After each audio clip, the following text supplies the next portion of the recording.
The government service insurance system took stock of its loan and housing programs that have well passed client muster. Our Harley Valbuena dwells on GSIS's hit Ginhawa loan schemes and housing program, plus its all-out efforts to fully digitize its work operations in this story.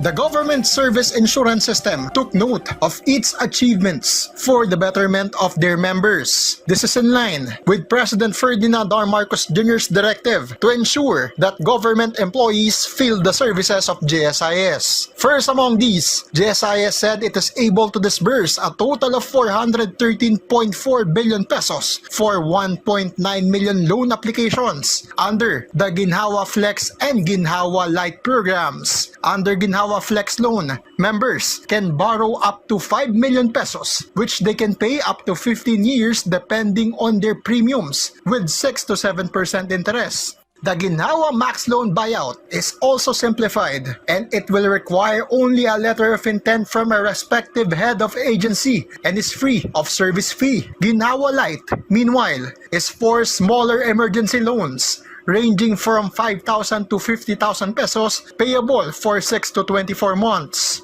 Happiness index ang gusto ko makuha para sa kanila. Sapagkat ito yung communicate na mahal na Pangulo natin eh.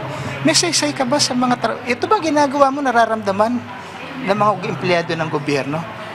Kaya yan ang gusto kong iparamdam sa kanilang lahat.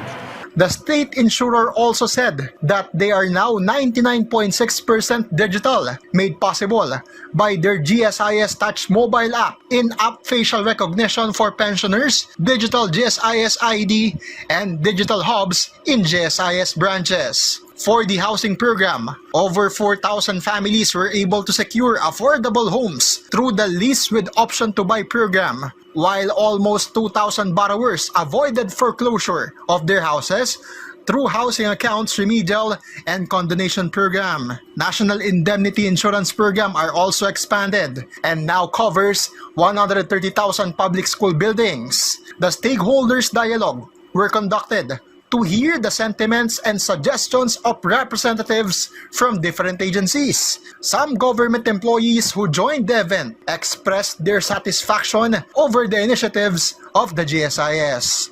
Before kasi worried kami dun sa loan namin na if ever na hindi namin nababayaran, nagkakaroon ng compounded interest.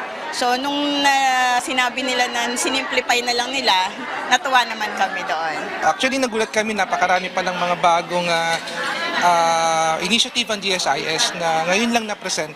Meanwhile, GSIS is also ready to extend assistance to overseas government workers, especially those working in consular offices who are affected by increasing tensions in the Middle East.